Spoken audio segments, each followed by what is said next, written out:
stream is up, and now I need to just go to my Discord and announce it.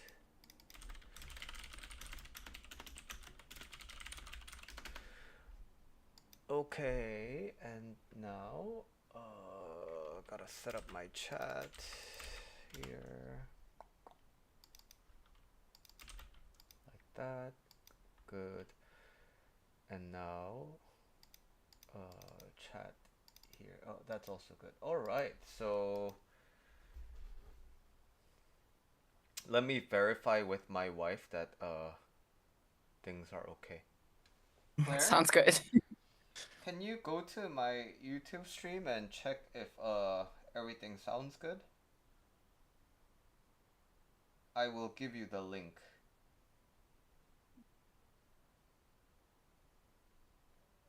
Yes.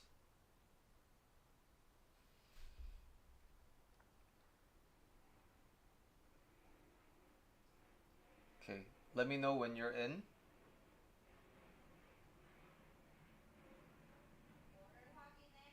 Oh, just let me know. Can you hear everything okay? No echo? Okay. Can you, Dr. Luis, can you say something? Yeah, I'm speaking now. Okay. How about my guest's voice?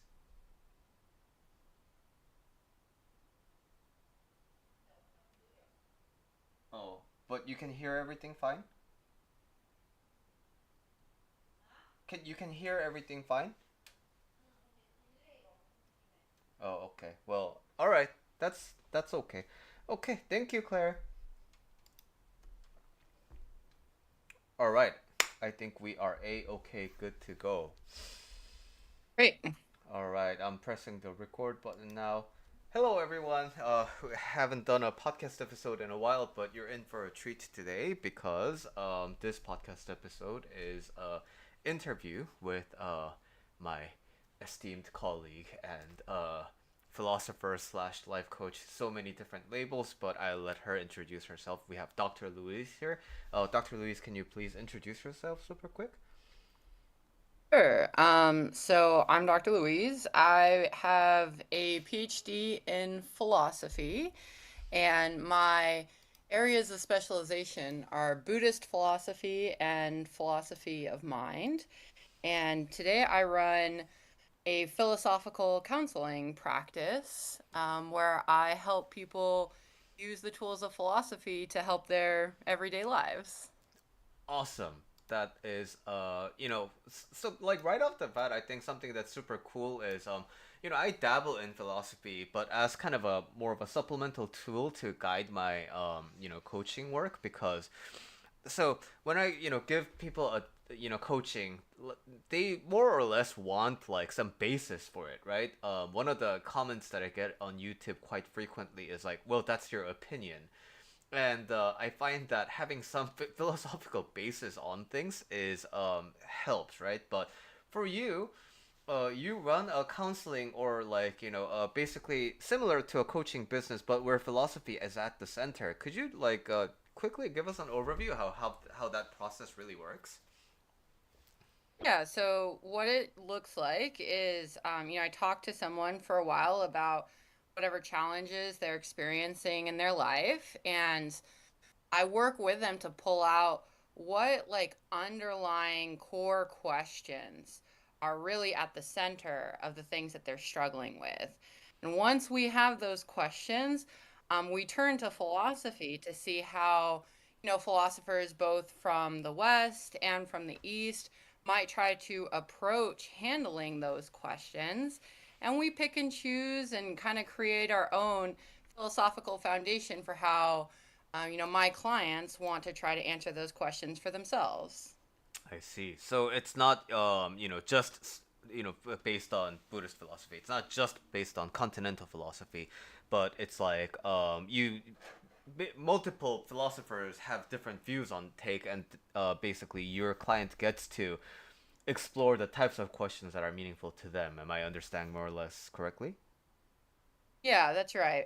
Philosophical counseling is a very powerful tool because most philosophers are trained in a pretty wide range of philosophical traditions. We all specialize in certain things, but most of us have pretty good working knowledge of a lot of different systems. And it turns out different systems will appeal to you depending on your personality and what problems you're facing right now.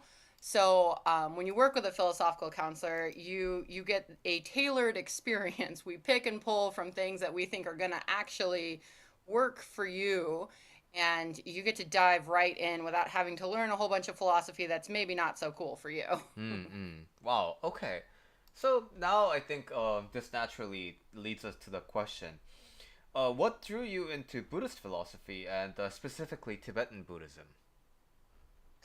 Yeah, so you'd hope this was like some profound answer, but it's actually really silly.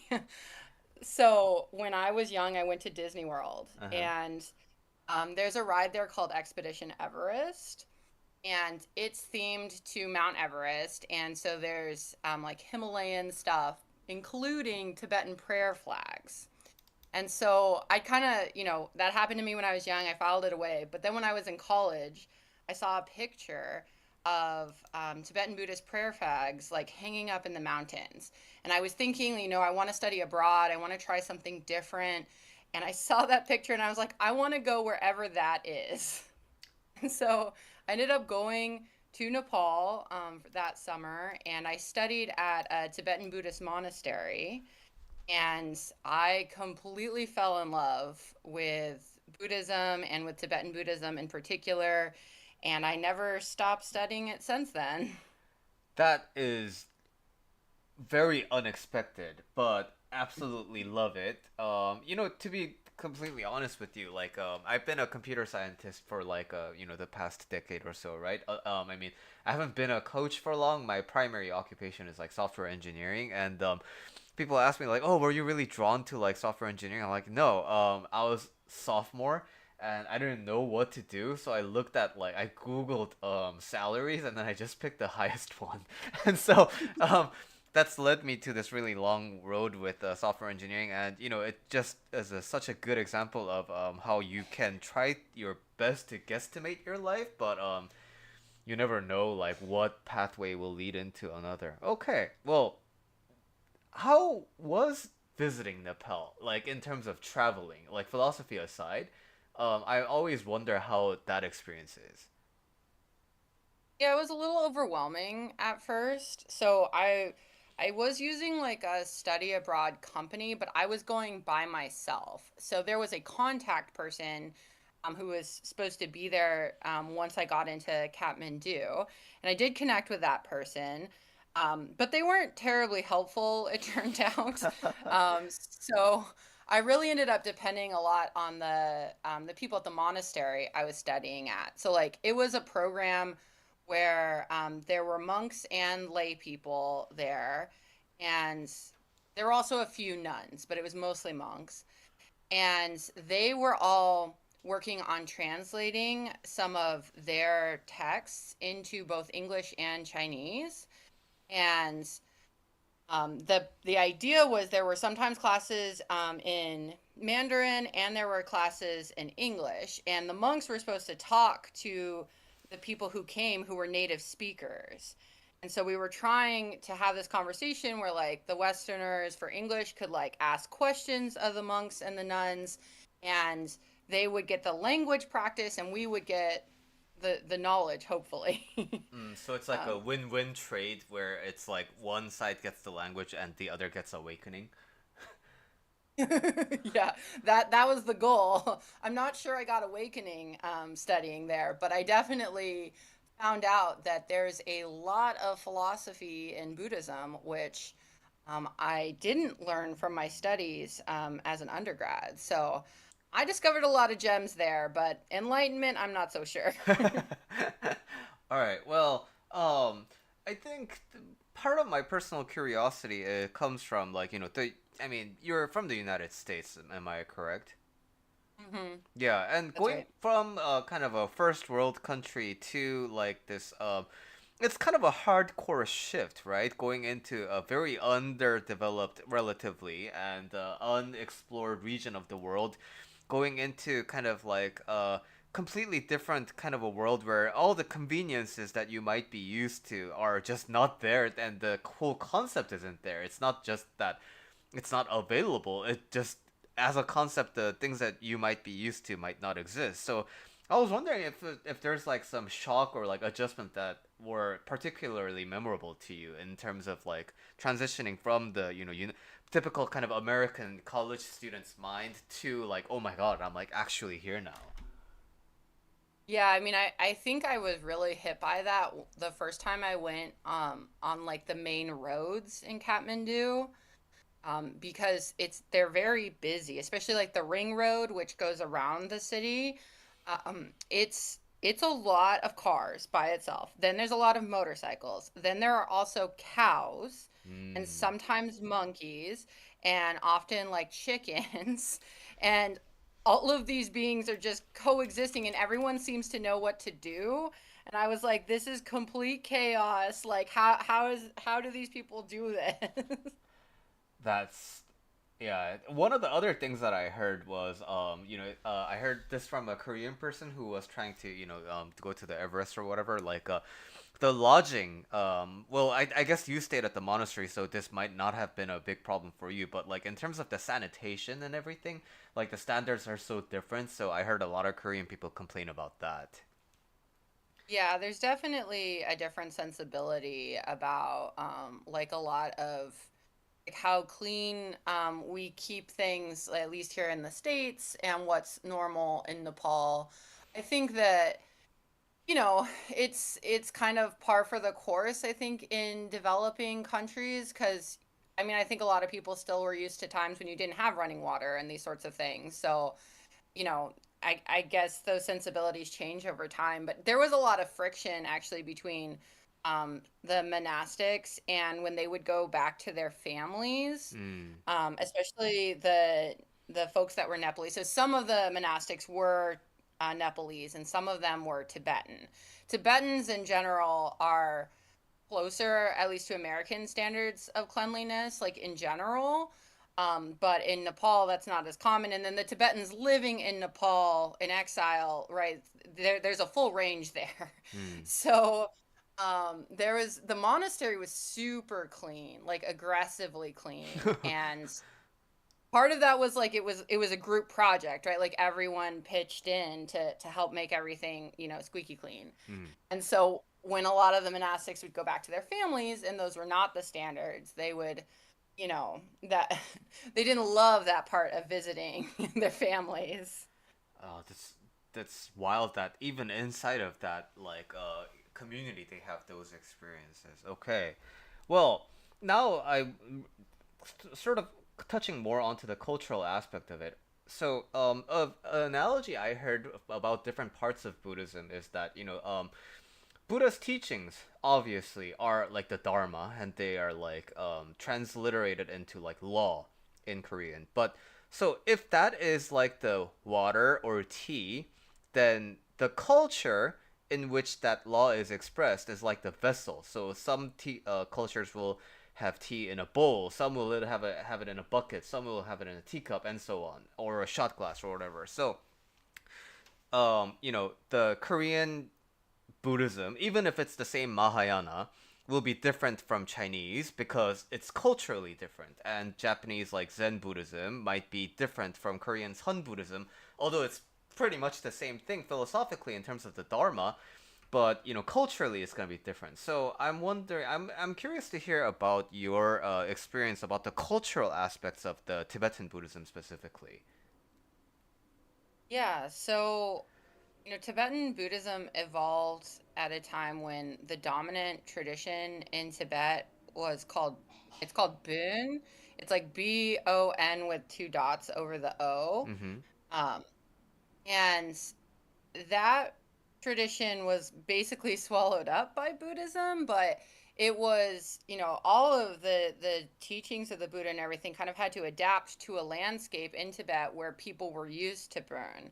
So a lot of the main characters from this older tradition kind of became bodhisattvas and were like understood as always connected to the Buddhist tradition, even though, at the time, those people were supposedly alive, they did not have any knowledge of Buddhism.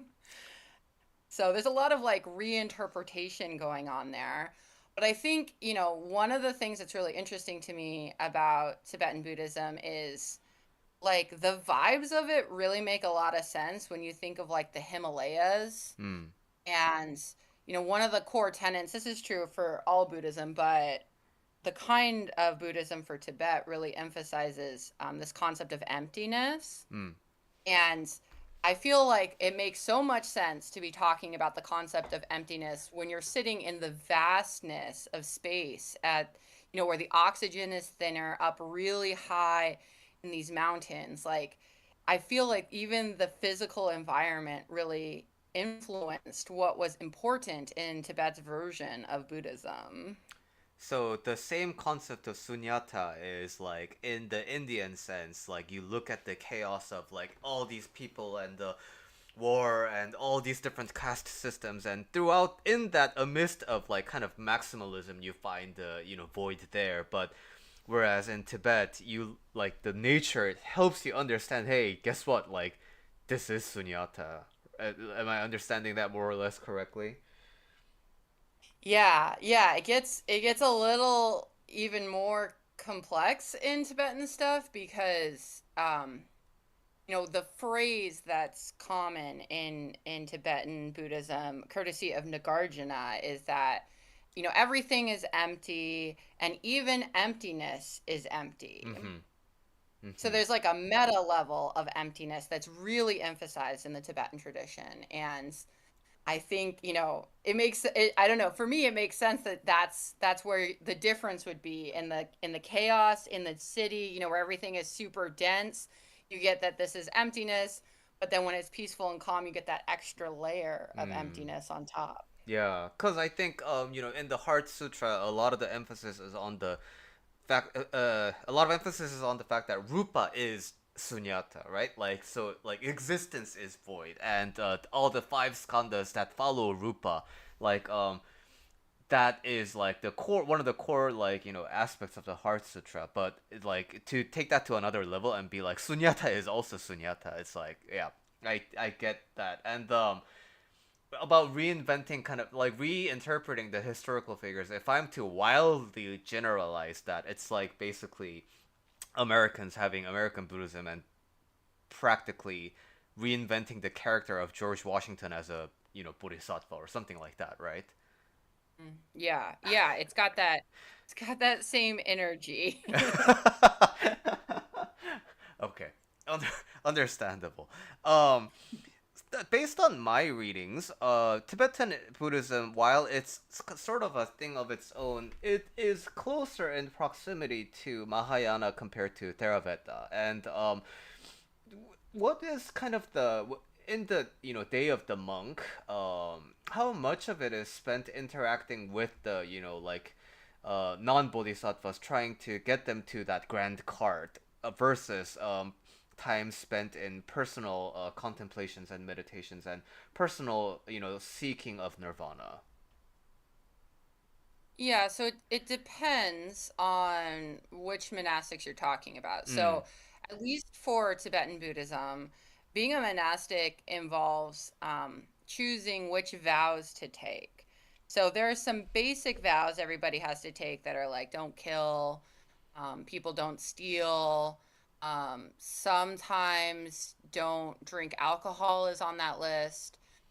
So, there are like some basics, but for the Tibetan tradition, there's a full expansive list that you can choose from after that. And the thought is the more vows you take, the quicker you'll get to enlightenment. Mm. So for the monastics that take a ton of vows, they often are not in a good position to like interact with non-monastics. For example, they might not be able to touch money.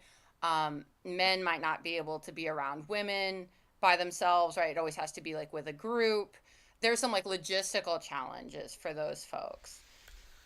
However, you can also choose to just take a couple vows. Some of them don't really interrupt your everyday life very much. Those folks are much better suited to going out there and interacting with the people who we want to help get closer to enlightenment.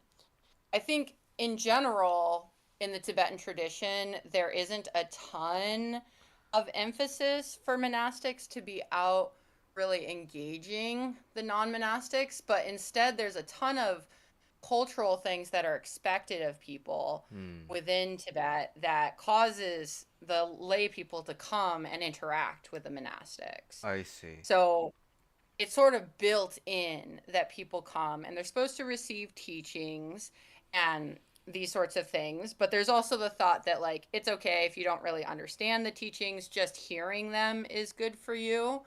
So there isn't always a super big emphasis on, ordinary folk getting the meat and potatoes of the teachings. Hmm.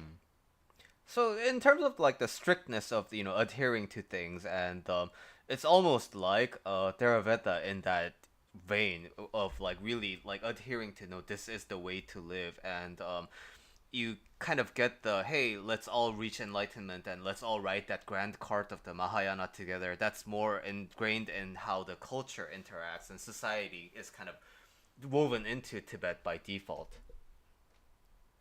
Yeah, I mean, I think like intellectually Tibetan stuff really does come back to the Mahayana, we're trying to get everyone there. I just think practically it doesn't always play out as much, Hmm. but certainly philosophically Tibetan Buddhism takes itself to be very different than what's going on with um the Theravada tradition. In fact, traditionally Tibetan Buddhists would say that the things you achieve in Theravada Buddhism are inferior. Even when you reach enlightenment as a Theravada Buddhist, you haven't reached the purest states possible. That's only for people practicing the Mahayana. Yeah, I think there's a bit of that like a level of contempt between the especially when Mahayana looks at Theravada, but which is understandable, right? Because from my understanding, it's that Buddha ultimately taught like interdependent arising, and therefore, if you care just about your personal salvation, then you're sort of like coming in. You're not really following the teaching that everything is interconnected. So it's not just about you. Hmm. But Yeah, yeah, yeah, that's right. okay. So now, in terms of similar to that question about tying it back to Buddha's original teachings, my biggest question is the idea of Dalai Lama, who we cannot really not talk about in Tibetan Buddhism. um the way he is supposed to reincarnate, how does that not conflict with the Buddha's idea of non-atomic self? Yeah, can you tell me a little more about how you understand Buddha's view there? Yeah, so basically there's no atman, right? So the what I call me, there's nothing that has any inherent qualities.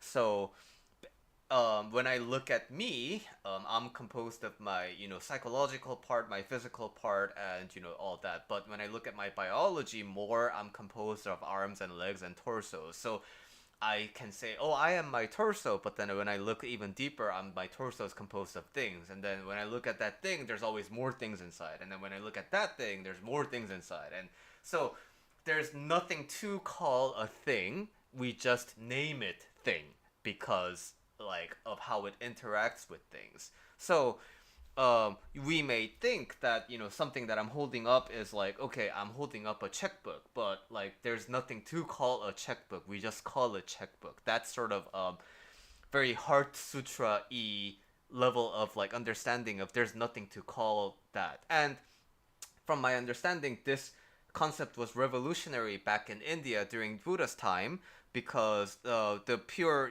the Hindi tradition that has dominated the narrative for centuries is that there is an idea of a self that gets to reincarnate every lifetime. So depending on your karma that you accrue, next life you'll be born into a better being, or if you really fucked up, then you're gonna be born into like a bad animal or something like that, right? So Mhm. Buddha basically says like, nope, nothing. There's nothing to call you. There's nothing that will persist your lifetime. Such the thing doesn't exist. So that's my understanding of it. Okay, yeah.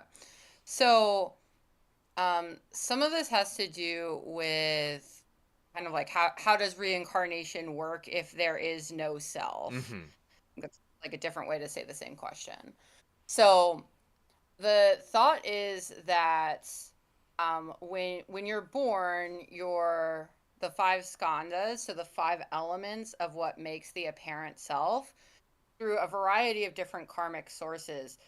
What looks like your five skandhas are kind of pushed together to come into the being that pops into your mom's belly, Mm-hmm. right? So when you die, what happens according to Tibetan Buddhism is that there is a 45-day period where your five skandhas, well, maybe not all of them, but some version of them or the subtle elements of those skandhas are still kind of hanging out together. And what's going on is a bunch of the different karmic forces that are relevant to your reincarnation are playing out, right? So you died. There's 45 days where karma is kind of pushing your skandhas around. Now, if you're specially trained in Tibetan Buddhism, you can harness the energy in that 45-day period and help yourself break into enlightenment and basically avoid having a reincarnation. But for most of us, we don't have the skills needed to do that. So, what happens is we get pushed around a bunch during these 45 days, and then we pop out again in a new reincarnation. So, our skandhas will basically follow us into our death state in a very subtle form. And then, depending on what karma calls to happen, those skandhas will change or, do whatever they need to do to get us to the next lifetime. And how does the Dalai Lama come into this picture? Yeah, so the Dalai Lama is a bodhisattva. Mm-hmm. The current Dalai Lama is supposed to be the reincarnation of Avalokitesvara, which is the bodhisattva of compassion. Mm-hmm. And bodhisattvas are a little bit different than ordinary people because they are not subject to the laws of karma in the same way that we are. So, bodhisattvas have popped out of the cycle of samsara, but they are not completely free of it yet. They still have some echoes of the karma that they generated earlier in their lifetimes. So only Buddhas are completely free of all of the dynamics of karma. So bodhisattvas are in the process of purifying themselves to reach that higher state of Buddhahood. But when the Dalai Lama dies, what will happen is he will have some more choice. Whereas most of us in that 45-day period, we just get pushed around by karma and then we plop into the next one. He is going to be able to choose. So he might be able to not reincarnate for an extended period of time. He'll have a choice when he's ready to come back. And he will also be able to like not just be pushed around by forces. So he'll be able to pick, I would like to be reincarnated there or whatever he wants. So it's a little bit different for him because he's a bodhisattva, but the general process is still the same. So the thing that makes the bodhisattva different than all the other bodhisattvas or the Buddhas has to do with these subtle channels of karma that are connected to the apparent self, courtesy of all of the action that was done in prior lifetimes. Mm. So something also interesting you said is the current Dalai Lama is Avalokiteshvara. So does that mean the next incarnate of Dalai Lama can be Amitabha or some other bodhisattva? So some of this is related to like what is the Dalai Lama. Mm. So it's gotten kind of confusing because the popular understanding of the Dalai Lama is pretty disconnected from historically what the Dalai Lama was. So, like, this office was originally created between I want to say the Mongols. I could be wrong. I think it was the Mongols though, and Tibet. So they like the Mongols and the Tibetan kingdom, they were warring with each other.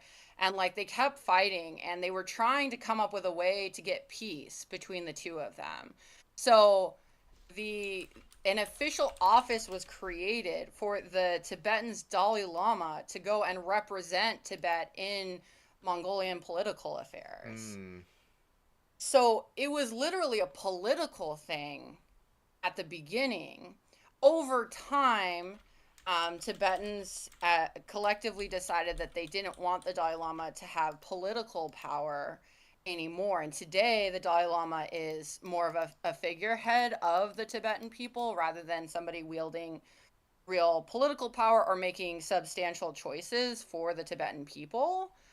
Um, but the office itself is now interesting because of its historical lineage. It's not like the position of Dalai Lama has specific metaphysical implications.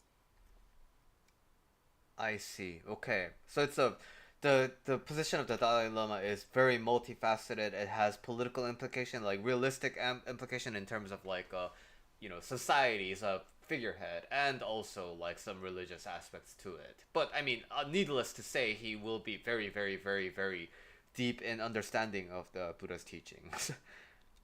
Yeah, yeah. And I mean, the reason the current Dalai Lama is spiritually significant is not necessarily because of his role as Dalai Lama, but it's because of his position as head of the Kagyu sect of Tibetan Buddhism. So there are four different schools within Tibetan Buddhism, and each one of them has their own leader, and all of those leaders are very important, like higher spiritual beings.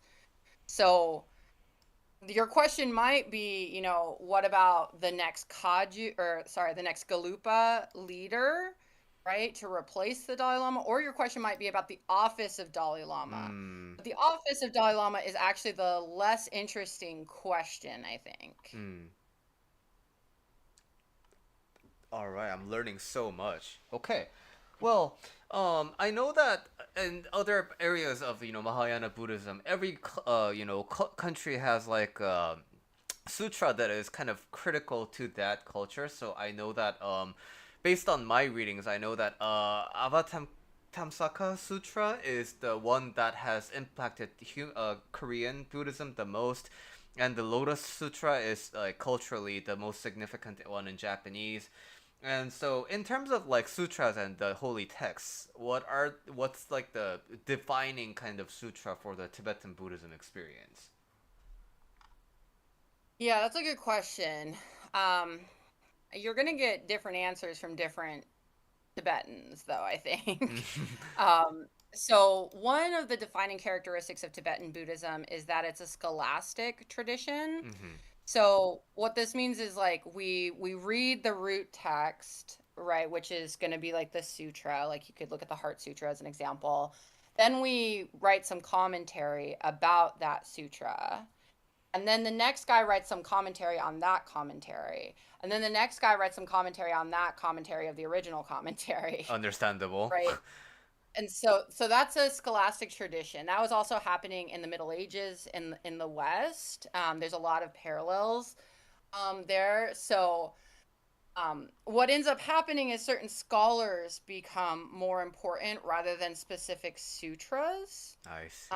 within the tradition. So the answer to your question, there probably is a sutra that we could point to, but philosophically, one of the most important people in the Tibetan tradition is Nagarjuna. Mm-hmm. He's at the foundation of a lot of the things that are characteristic of Tibetan Buddhism. And there were scholars like Vasubandhu, Dignaga, Dharmakirti. All of these people are folks who were writing the commentaries on the commentaries, Mm. and those became like the defining elements of Tibetan Buddhism. Yeah, and Nagarjuna like is not just a prominent figure in Tibetan. Like all the texts that personally, I am delving a little bit deeper into Sun Buddhism. which means like Lankavatara Sutra and like awakening of faith, basically like the real like Mahayana and meditation and contemplative kind of sutra. And Nagarjuna is like at the key of that as well. Like all these like super important sutras that transcends the test of time is pretty much done by Nagarjuna.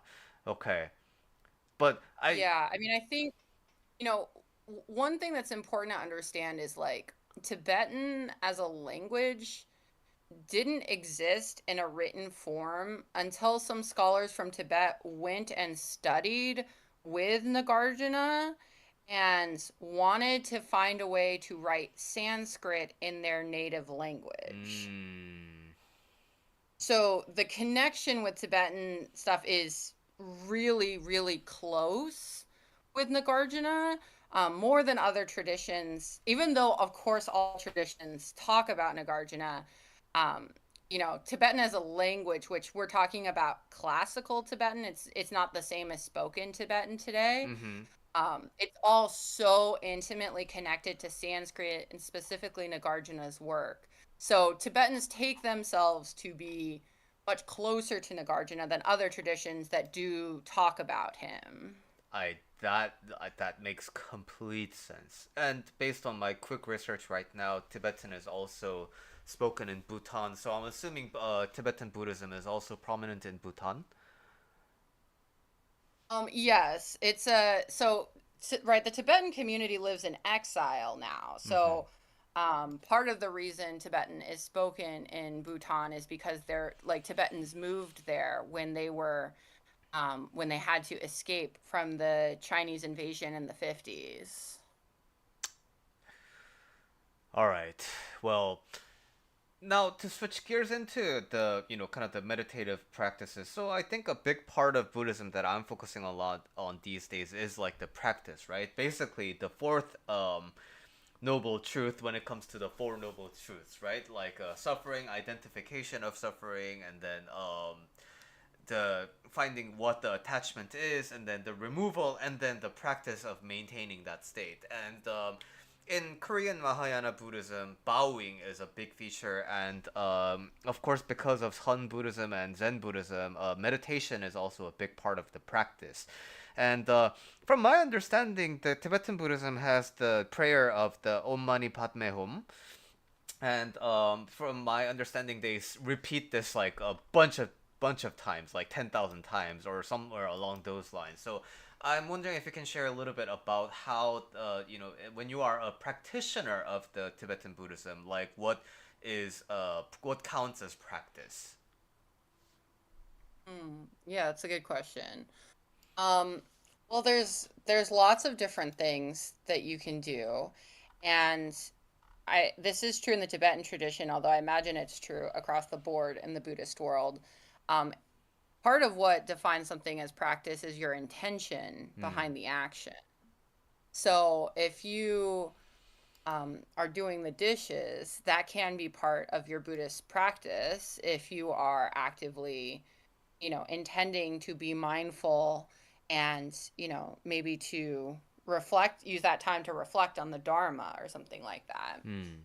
In the Tibetan tradition in particular, there are a lot of ritual elements that you can do to in your Buddhist practice. Many activities that you see Tibetan lay folk do are not necessarily oriented towards enlightenment, though. Hmm. So, right, within Buddhism, there are deities, there are gods, and they're very powerful beings, and there are beings that can theoretically help you, Hmm. but they don't know anything about enlightenment. Hmm. Right, they're stuck in the same cycle of suffering that the rest of us are in. Hmm. However, they can help you with stuff. So you'll see a lot of Tibetan, they're Tibetan Buddhists making offerings and stuff to these deities, including like the white Tara and the green Tara. Those are very popular. I think green is for wealth and white is for health. Um, so that is a Buddhist practice, authentically Buddhist, but not oriented necessarily towards the final goals of Buddhism. Hmm. So Yeah. if you want, if you want practices that are oriented towards the final goal, um, one really popular one is to walk around in a circle. Mm-hmm. Um, if you're doing this at a holy site in particular, that's a really good thing to do. Along at holy sites, there will also be prayer wheels that you can spin as you walk in these circles. And within those, each prayer wheel, there are prayers written on the outside. Often for Tibetans, the Om Mani Padme Om Mm-hmm. prayer. It's written on the outside, but it's also written on the inside on a scroll. And turning the wheel once is like saying all of those prayers in terms of its karmic output. I see. Okay. So there's like there's a trace elements of what a typical religion is like relying on supernatural and extremely powerful beings to kind of let favor kind of be in your favor, and then at the same time there's like of course Buddha's teachings and trying to reach individual enlightenment and such. Okay, um, walking around in a circle, huh? Very Yeah, typical of and Buddhism and in the whole circular and cyclical aspect.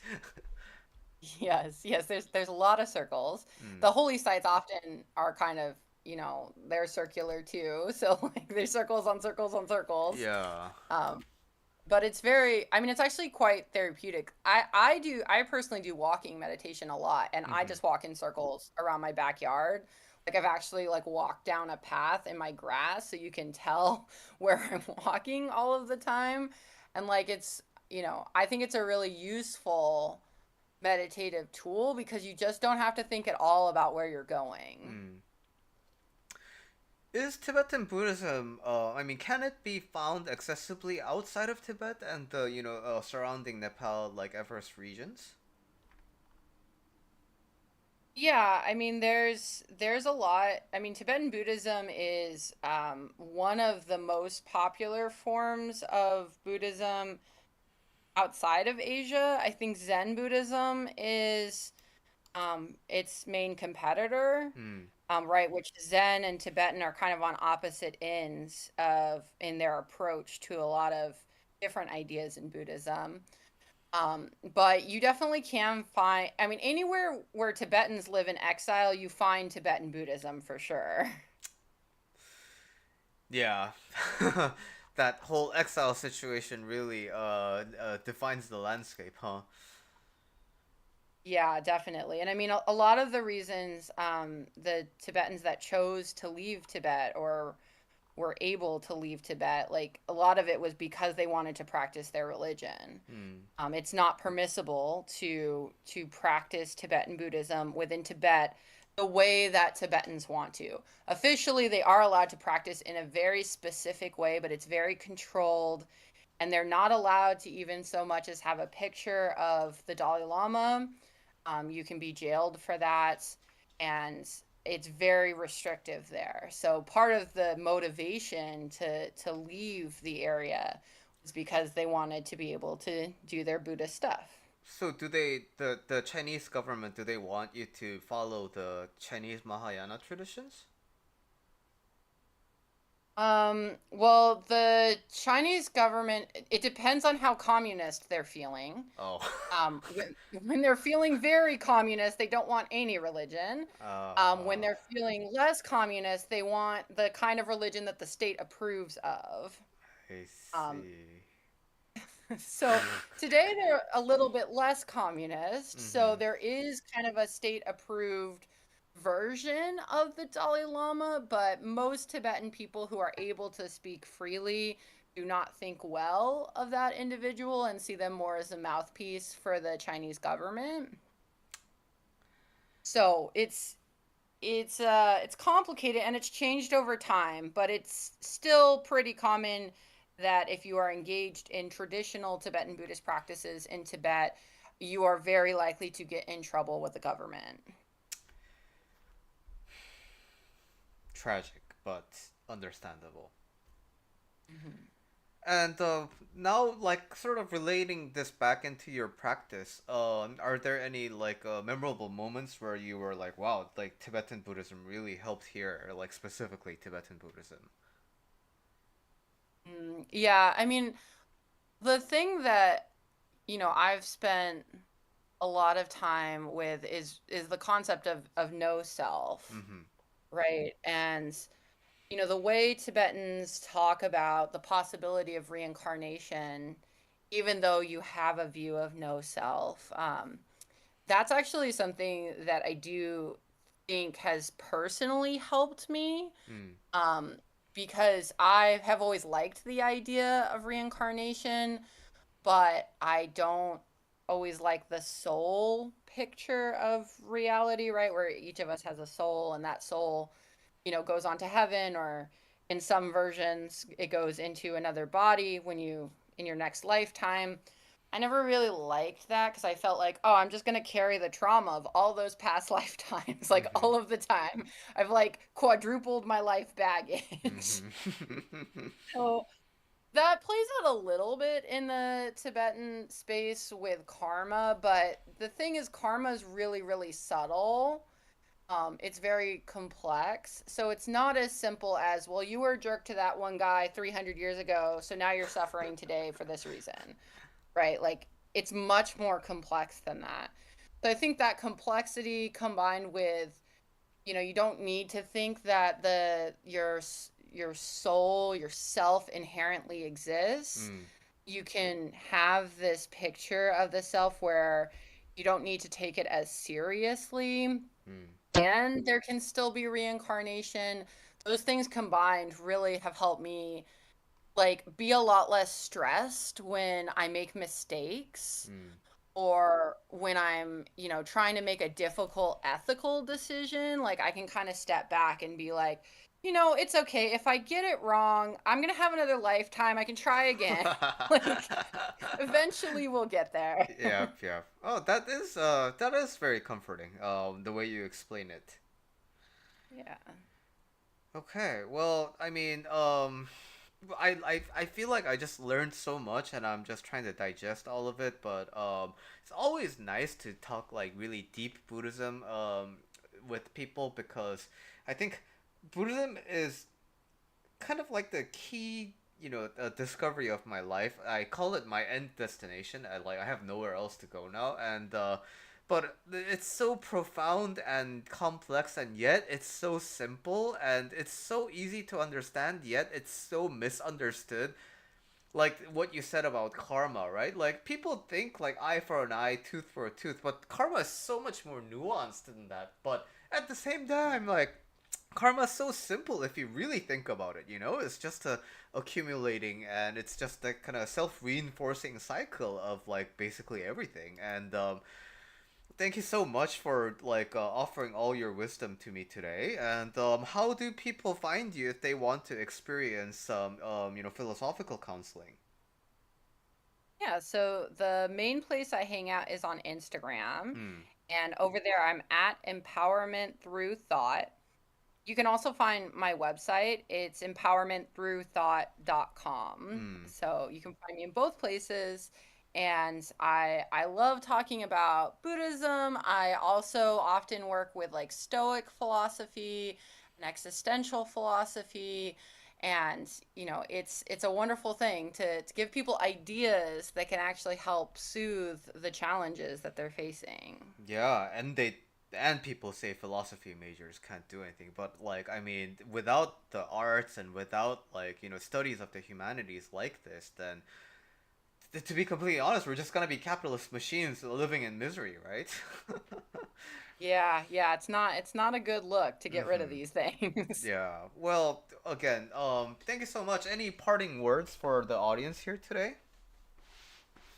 I mean, I might just recommend, if you're interested in learning more about Tibetan Buddhism and philosophy in general, there's actually a course on It's called the Great Courses, or it used to be called the Great Courses. But the guy's name that you want to Google is Jay Garfield. Hmm. Jay Garfield is a Western trained philosopher with a background in Wittgenstein, but he now primarily works on Tibetan Buddhism, and you will get accurate information from him. He has a course on the Great Courses that covers Buddhist ideas. It also covers some Western stuff. It's really approachable. It's really easy to digest. So I'd encourage anyone who wants to know more specifically about Buddhism and those kinds of ideas to check out Jay Garfield's work. And you reminded me of how much I appreciate like educators who make learning simple, especially as I'm looking at these archaic texts that were translated like 17 different times, and yet every one rendition of it is like more complicated. And having really good teachers like you and Professor J. Garfield to kind of let this information be at least a little bit more digestible, I think it really, really does wonders. Well, we can stay on and talk a little bit more, but the recording I'm gonna stop now. Thank you so much for your time. All right, so recording's done, but hey, that was really good. I really, I feel like I just learned so much. That's good. Yeah, especially around the, I didn't really know how impactful the, like the different like cultural aspect was because and I guess the more you're oppressed and the more exiled you are and the more kind of like, squeezed out you are, I think you have a tendency to keep that really like really really really intact, And it's depressing that it needs to happen in the first place, but at the same time, the fact that it still survives and the fact that it goes on strong, I think it is kind of hopeful at the same time. Yeah, it is for sure. And there's a lot of there's a lot of debate in the Tibetan community about how to handle all of these things, right? So the Dalai Lama is like nonviolence and has tried to take a really peaceful approach to protesting and not causing a big problem.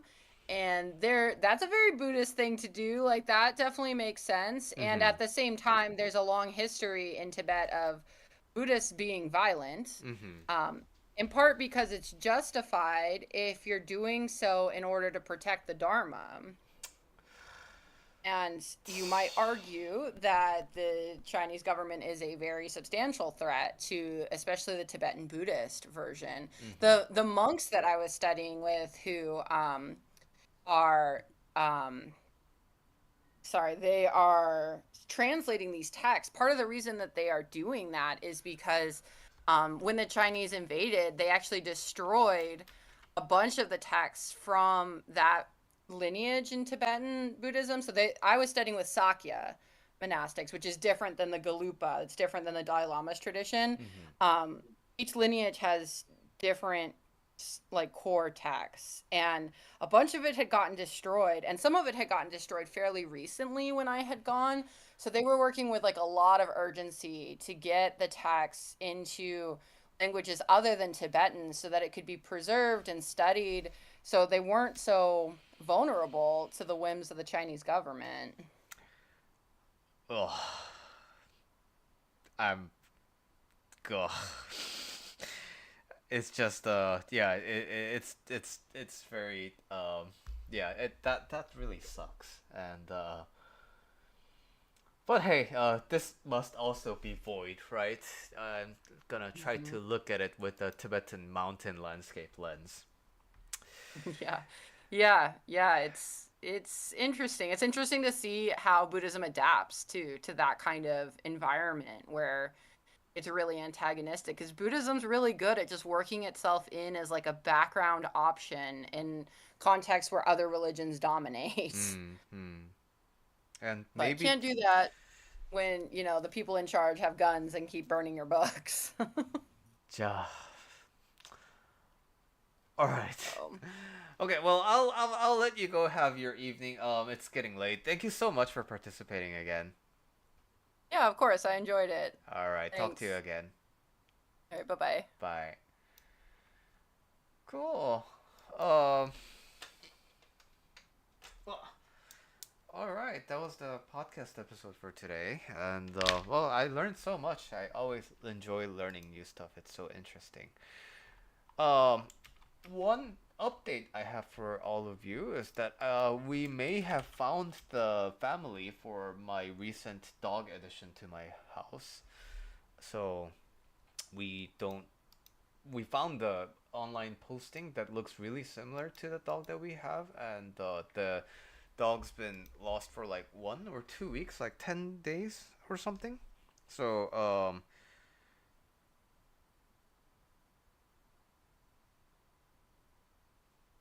hopefully we'll be able to reunite the dog to the with the family. I really hope they contact me back because I've been emailing them and they're not really responding. But turns out they were a few cities away from us, so this dog has had quite an adventure landing into our home. All right, well, that's it for the stream today because I have a class to attend. But the podcast episode will be uploaded shortly, and thank you so much for listening in.